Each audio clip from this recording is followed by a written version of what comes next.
Aqui a gente está vendo aquela mesma estrutura, só que agora ela está cortando meu embrião no meio. Então, olha bem o que a gente está vendo aqui. Aqui, bolsa coriônica ou cavidade coriônica. Olha o pedículo mesodérmico aqui, ó. E olha quem que está viajando para dentro do pedículo mesodérmico. A estrutura do alantoide lá, ó. Tá? Uhum. Então, intestino primitivo, dilatação cardíaca, né? Ou estrutura cardíaca, coração. Aqui, saco vitelínico. O fininho pedículo vitelínico, né? Então, aqui, ó. Aqui é o alantoide indo para dentro do pedículo mesodérmico. Aqui é a estrutura do embrião propriamente dito. Qual a estrutura do embrião? Neural. Então, isso daqui é toda a estrutura do tubo neural, que tá dando origem aí, ó. Mais caudal, a medula, mais cefálica, a região do encéfalo. Uhum. Debaixo do tubo neural tá a notocorda e debaixo da notocorda o intestino primitivo. Beleza? Ou arquêntero. Aqui tem mais alguma coisa? Não, só isso. Não, só isso. Esboço cardíaco, coração, como vocês queiram chamar, tá bom? Bom, vamos pro próximo. Olha bem o que está acontecendo aqui agora. Olha como que o pedículo vitelínico aqui tá compridão, ó, né? Então tá mais evidente a ideia da estruturação do que tá sobrando do saco vitelínico e o que liga esse saco vitelínico lá no intestino, que é o pedículo vitelínico. Aqui a gente tem o alantoide, dentro do alantoide os vasos alantoidianos. Beleza? Vasos alantoidianos. É, vasos do alantoide ou vasos alantoidianos dá na mesma, tá? Ah, eu não consigo guardar alantoidianos, professora. Alantoide você consegue? Então coloca vasos do alantoide. Dá na mesma. Então aqui é a estrutura neural, do tubo neural, notocorda, arquêntero, esboço cardíaco ou coração, pedículo vitelínico, saco vitelínico, alantoide. Em volta a cavidade amniótica. Beleza? Tranquilo? Uhum. Isso aqui, ó, depois, essa estrutura do pedículo vitelínico com alantoide aqui e os vasos alantoidianos vão dar origem ao cordão umbilical. Tranquilo? Mas aí já pode ser considerado? Essa parte rosa aí toda é mesoderma? É mesoderma. O mesênquima. É o mesênquima ou mesoderma extraembrionário, mesênquima, região mesenquimal do mesoderma. Bom. Agora nós vamos para os bebezinhos prontinho. Aí a gente tem duas peças com diferenças muito sutis entre elas. Né, que são essas duas aqui. São a série 12. As duas peças da série 12. A diferença entre uma e outra, bem evidente, é o seguinte. Numa, a gente vai ver os botões dos membros sem nenhuma estrutura de conformação já de dedos. Então, na primeira, a gente vai ver só os botões do membro superior e membro inferior, mas a gente não vê a formação de estrutura de dedo. Na segunda fase, no membro superior, a gente já vê a formação dos dedos, né? Numa estruturação, ainda com membrana interdigital, ou seja, os dedos ainda estão coladinhos, mas a estrutura deles, a estrutura óssea do interior, a gente já consegue evidenciar, tá? Então, vamos por partes. Todo o revestimento branquinho do lado de fora é ectoderma, nas duas, né? Aí aqui a gente vai evidenciar na região cefálica já uma diferenciação celular. Aí a gente tem toda a porção marrom aqui, é a região nasofrontal. essa curvinha aqui, ó, esse uzinho, que um lado dele é vermelhinho e o outro lado é verde. É a estrutura do nariz, né, da cavidade nasal, é o que vai formar a cavidade nasal. Então, a gente vai evidenciar aí a parte mediana da cavidade nasal e a parte externa da cavidade nasal. A gente chama de processo nasal medial e processo nasal lateral. Lembrando, gente, que em anatomia, medial é tudo que está próximo da linha mediana do corpo. Então, a linha mediana é aquela que divide nosso corpo em duas metades iguais, né? Então, tudo que está próximo a essa linha mediana, a gente chama de medial, e o que está afastado dela, a gente chama de lateral. Beleza? Então, processo nasal medial, processo nasal lateral. Beleza? Beleza. Aqui, ó, na primeira fenda branquial, no primeiro processo, eu chamo isso é fenda branquial mesmo. Na primeira fenda branquial, a gente vai ver a formação de dois processos. O superior, que é o amarelinho, que é o processo maxilar, e o inferior, que é o azulzinho, que é o processo mandibular. Beleza? Então, ó, região nasofrontal, processo nasal medial, processo nasal lateral, processo maxilar e azul, processo mandibular. Ao lado do processo nasal lateral, a gente tem o placoide cristalino. Ok? Que é o cálice óptico e a vesícula da lente. Posterior a ele, a gente tem o placoide auditivo. Então, isso daqui é o que vai formar a orelha. Então, muito cuidado, porque quando você bate o olho assim, você acha que isso aqui é olho. Tá? O pretinho é a orelha. É o processo auditivo. Tá? Beleza? Ou placoide auditivo. Aí aqui a gente vai ter os outros arcos branquiais, ó, abaixo do arco que dá origem à maxila e à mandíbula, a gente tem o segundo, o terceiro e o quarto arcos branquiais. Esses arcos branquiais para baixo aqui, eles vão dar origem depois a traqueia, brônquios, bronquíolos. Beleza? Então, essas estruturas aqui, ó, essas projeções abaixo do primeiro arco branquial, né? Que vai ter aqui a primeira fenda branquial, a segunda, tal, e esses arcos aqui, que são os arcos branquiais, eles vão dar origem ao restante da estrutura do sistema respiratório. Essa dilatação maior aqui, ó, tá bem na direção, bem voltada para o processo frontonasal, é a dilatação cardíaca. Beleza? Abaixo da dilatação cardíaca está a dilatação do fígado, ou dilatação hepática, que é o nome mais correto. Posterior ao broto do membro superior, essa dilatação aqui, ó, em forma de C,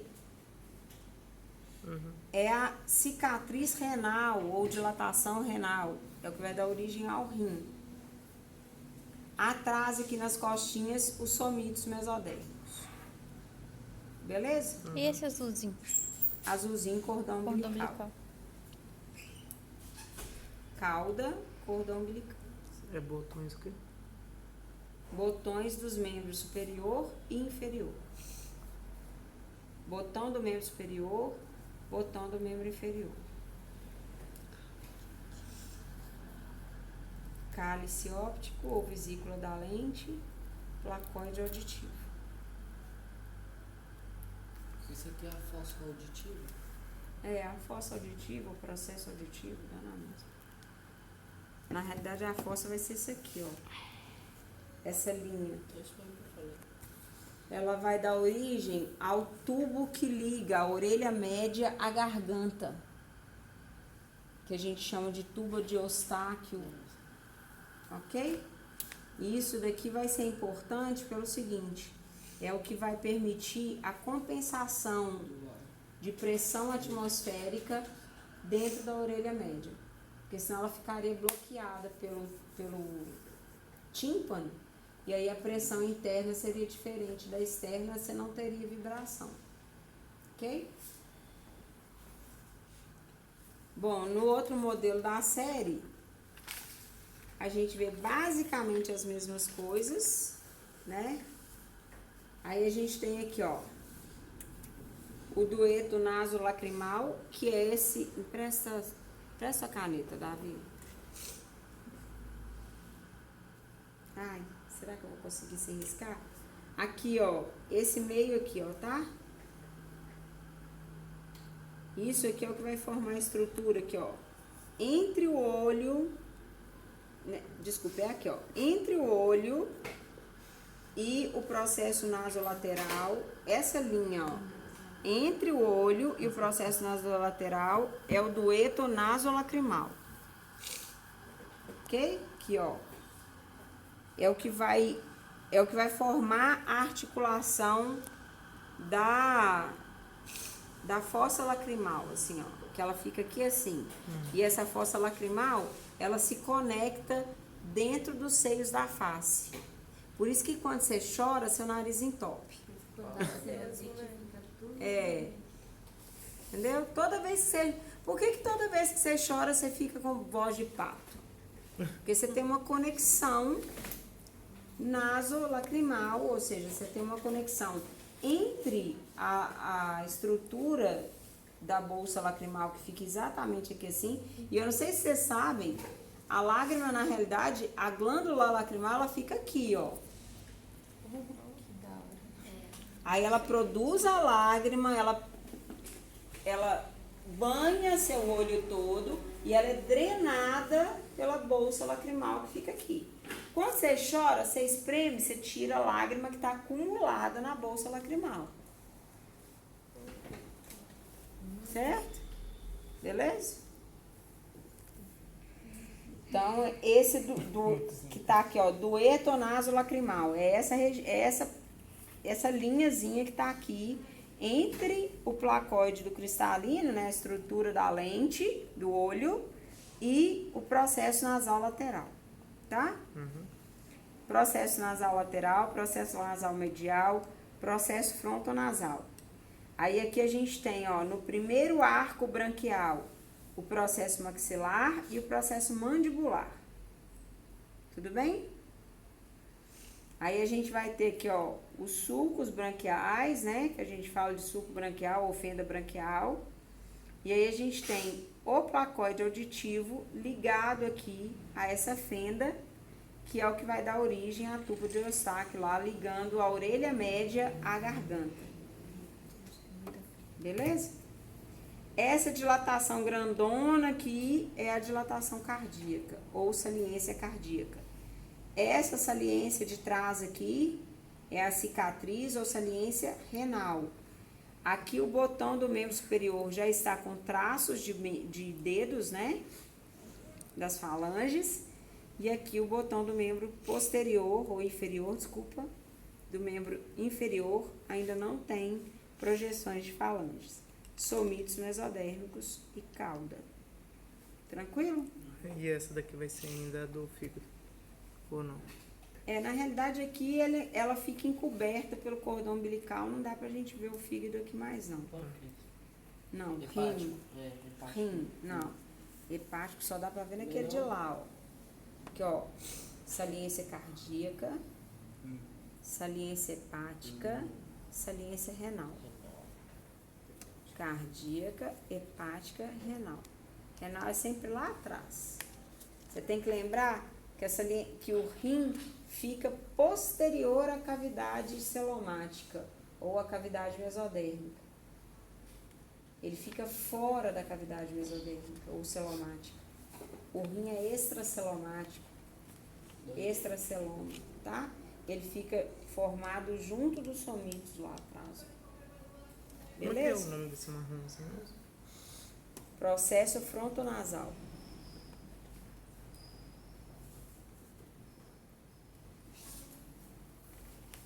Tranquilo? Tá acabando, tá, gente?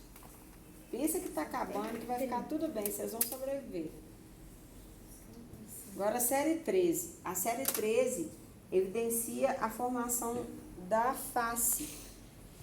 A gente viu lá nos trabalhos de vocês que muitas malformações atingem a estrutura da face. Vocês notaram isso? Você vê que a grande e infinita maioria das doenças cromossômicas, por exemplo, todas elas causam uma modificação significativa na estrutura da face. Na síndrome de Down você tem um afastamento ocular, né? Na síndrome de Patau, vocês viram quanta deformação facial que ela pode causar, né? Bem evidentes mesmo. Na síndrome de Turner, você também vê uma conformação facial muito característica, com uma boca muito aberta, uma estrutura de nariz achatada, parece que nem forma a estrutura do osso nasal, assim, o nariz fica parecendo que é um nariz de cachorrinho, assim, pra dentro, né?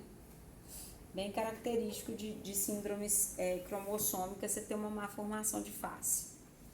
Então, o que a gente evidencia aqui, ó? Aqui, bem marrom no meio, o processo frontonasal, ele vai migrar para cima, né, à medida que essa face vai se formando. Aqui o processo nasal, ele está bem evidente, bem grande, e aí a gente vê vermelho, processo nasal medial, e verde, processo nasal lateral. No primeiro arco branquial aqui, a gente vê o processo maxilar de amarelinho e o processo mandibular de azul.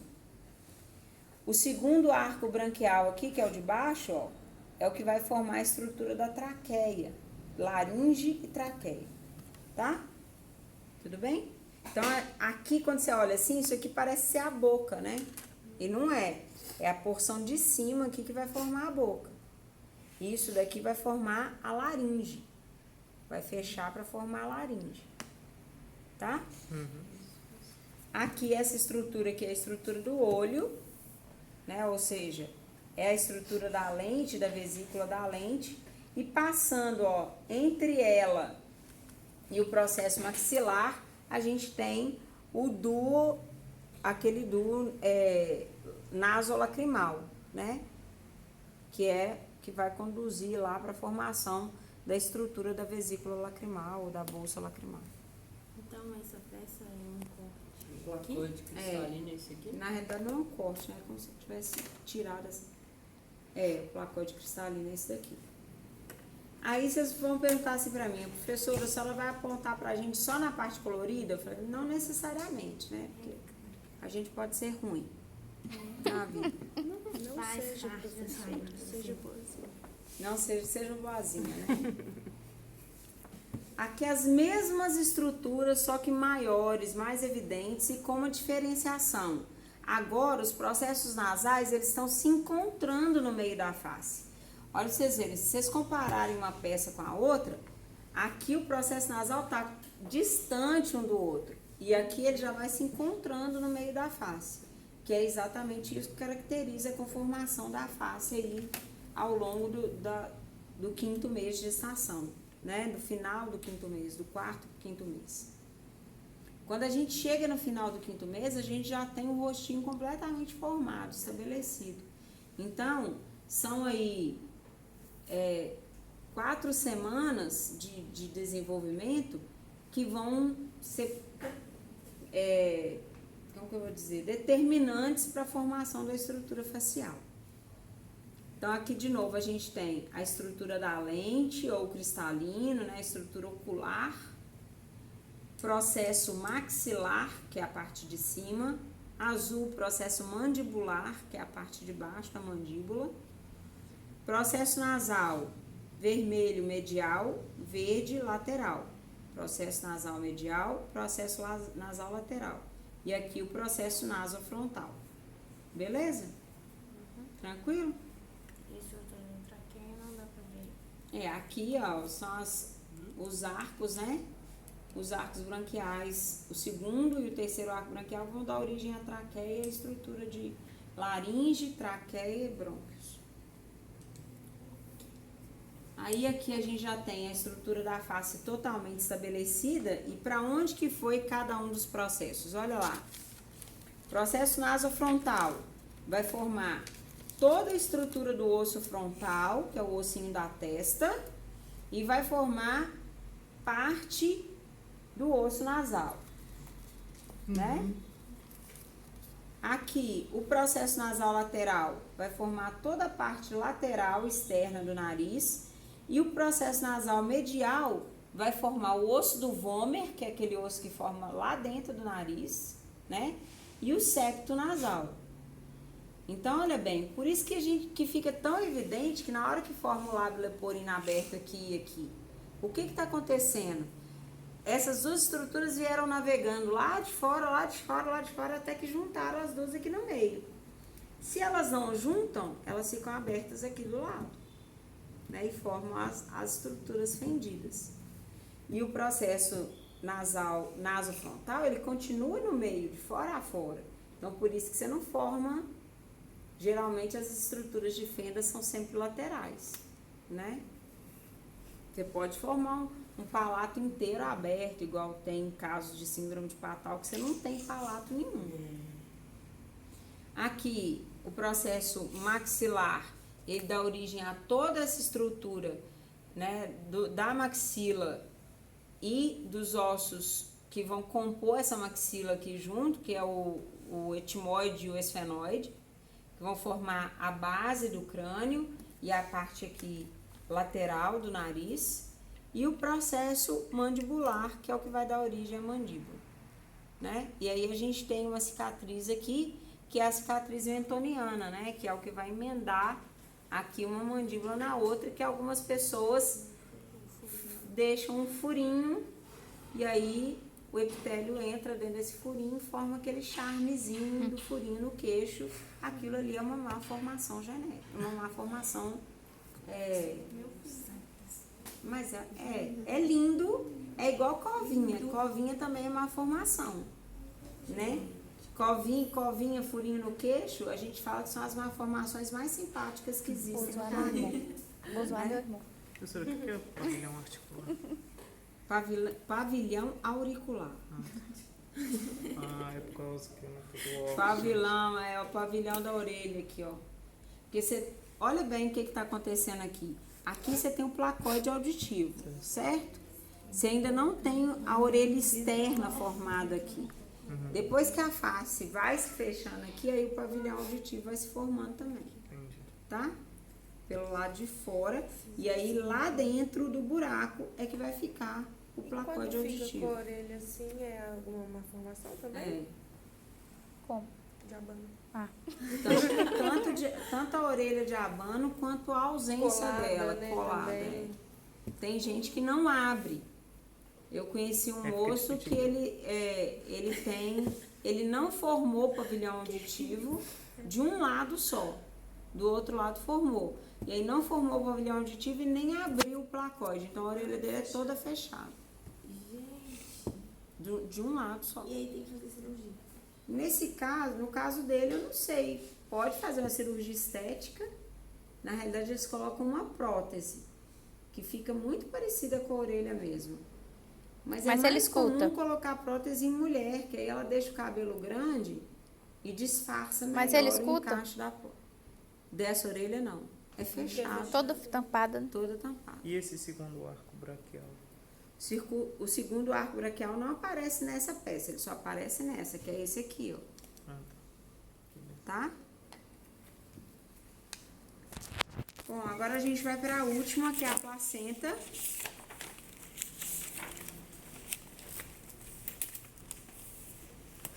Então, na placenta, o que a gente vai ver aqui?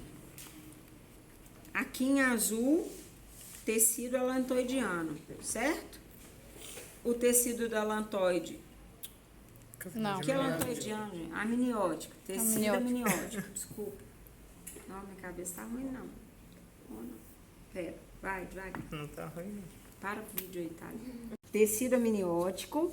E aí, lembrando que esse tecido amniótico vai revestir toda a estrutura do cordão umbilical também. Então, aqui a gente tem a estrutura do cordão umbilical. E ele é formado pelo mesênquima, que é o rosinha em volta, por uma veia e 2 artérias umbilicais. Beleza? Que esses vasos foram originados dos vasos alantoidianos.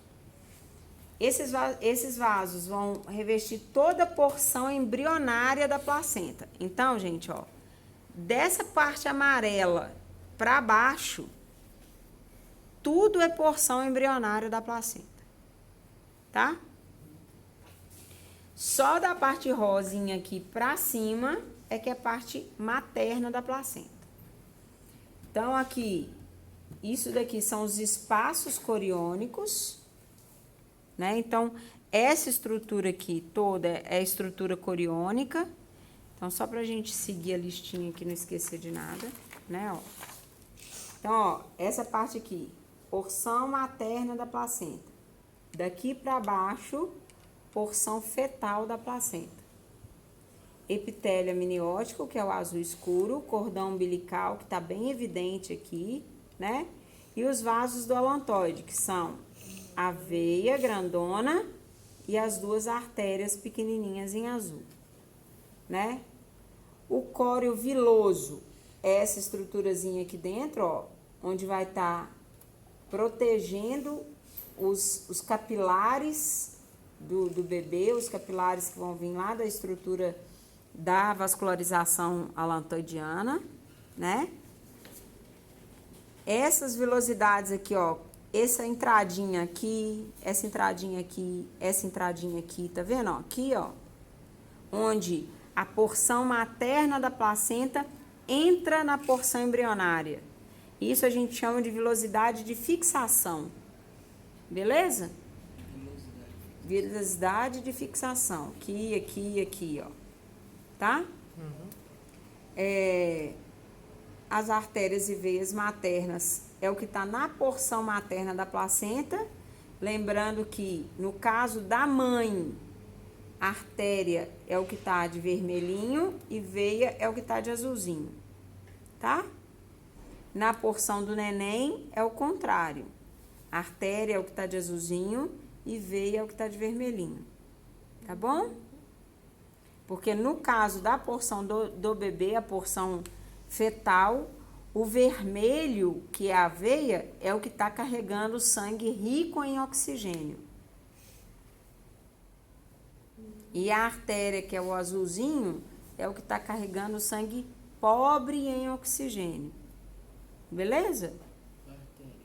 Tranquilo? Artéria. Por que a artéria, no caso da circulação placentária, carrega sangue venoso? É o coraçãozinho do neném empurrando sangue para fora.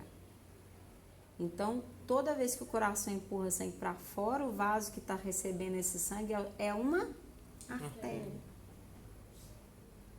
O sangue que entra pela veia. E o que sai pela artéria. Então, pensa na circulação umbilical a partir do coração do bebê. Ok? As artérias empurram o sangue para fora dele. Então, está empurrando o sangue para ir para a placenta. E a veia é o que está recebendo. Está recebendo o sangue da placenta. Tá legal? Então, quando o neném nasce que corta o cordão umbilical dela, vai estar cortando uma veia dela e uma artéria do neném. Está cortando uma veia e 2 artérias. E tem que estancar? O que tem que fazer? Não, na realidade, na hora que isso acontece, a estrutura placentária já descolou, né? Quando é que acontece essa troca das veias até assim, quando ele nasce já?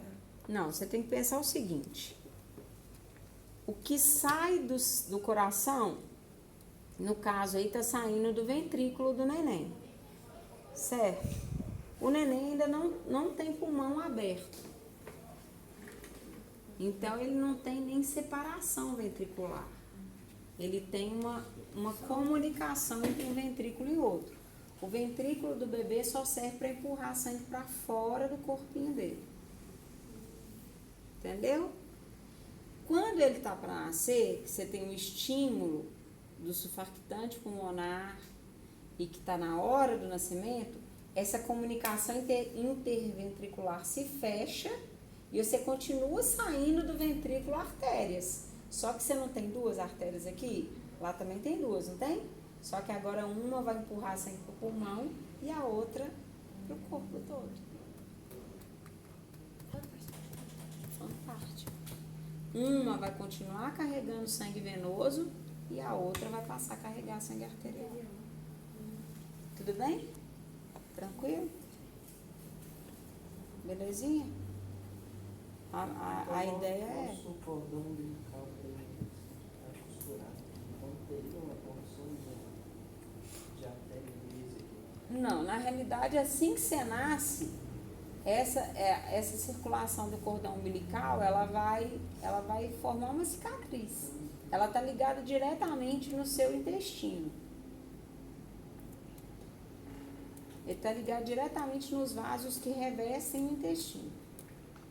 Então, ali ele manda nutriente que vai para o seu fígado, que o fígado do bebê já começa a metabolizar coisas bem cedo. Isso as meninas falaram. Só que ele não tem uma capacidade metabólica que consegue, por exemplo, digerir álcool ou digerir cocaína. Então, isso começa a se acumular no corpinho dele, mas ele já começa a metabolizar, né? Gera malformação. Dependendo da dosagem, sim. Dependendo da dosagem do que ele está metabolizando, sim. Porque se ele não consegue metabolizar tudo, ele começa a acumular. Aí, se pernas, então a artéria vermelhinho e veinha azulzinho. Aqui, essas artérias e veias maternas caem dentro do espaço viloso aqui, ó. Certo? Ou do córeo viloso, ou do espaço interviloso. Então, esses pontinhos que tem dentro é materno ainda? Isso aqui é, ó. Agora tá. aqui não, aqui é do bebê. Beleza? Que são aqui as estruturas de capilares da matriz placentária fetal. Que é exatamente isso que vai fazer o processo de filtração do sangue. Aí você imagina, olha, o sangue da mãe passa por pelo espaço coriônico e cai aqui dentro do espaço do córeo viloso. Aí ele é filtrado pela parede do córeo, depois é filtrado de novo pela parede dos capilares do bebê. Por isso que a gente fala de barreira placentária. Né? Então, não é tudo que consegue atravessar isso daqui. E o que causa, por exemplo, uma eclâmpsia? Você imagina se eu aumento a pressão arterial da mãe e eu começo a ter um jorro de sangue exagerado aqui. Aí isso aqui começa a descolar e ela vai ter uma hemorragia aqui dentro. Entendeu? Geralmente tem o descolamento de placenta e numa dessa vai embora ela e o neném. Porque aí ela começa a perder sangue aqui dentro e entra em choque. Entendeu? Porque imagina quantas microartérias tem ao longo de uma placenta inteira, se você pensar que ela é do tamanho de um prato. Entendeu? Então, são muitas. Se ela descola antes da hora, porque... Aí você vai falar assim, mas ela não vai descolar? Ela vai descolar. Na hora do parto, ela vai descolar. Só que aí você tem todo um processo hormonal, provocado até, inclusive, pela presença da ocitocina, que causa uma vasoconstrição nessa região. Aí, você já tem a vasoconstrição, ou seja, é natural o processo de descolamento. Aí você tem a vasoconstrição, você tem a redução da circulação placentária para depois ela descolar. Aí ela descola sem hemorragia. Pode ser que a mãe tenha hemorragia pós-parto? Pode. Tanto que você tem que observar. Faz parte do que você falou? De qual período? Puerpério. Puerpério. É uma observação importante que os enfermeiros têm que fazer durante o puerpério. Por isso que a mulher tem que deambular, porque isso ajuda nesse processo de cicatrização, né? É normal o sangramento, né? Pequeno sangramento nos primeiros dias depois do parto, que é exatamente porque isso ainda está cicatrizando. O que não é normal, um pequeno é normal. Agora, volumoso demais tem que ficar de olho. Ele tem que ser similar ao final da menstruação. Sabe aquele processo amarronzado, parecendo uma borra de café, assim, dos últimos dias de menstruação, que ainda se você der bobeira, suja a sua calcinha. Não é aquele pinguinho, né? É aquele sangue meio pisado, marrom escuro, tal, bem característico de final de menstruação. Esse pode sair. Agora, se sair um sangue vermelho vivo, mesmo que não seja em grande volume, mas saiu vermelho vivo, sinal de alerta. Coágulos grandes, vermelho vivo, né? O sangue bem vivo, sinal de alerta. É sinal que você está tendo uma hemorragia. Aí, corre. É melhor prevenir do que remediar.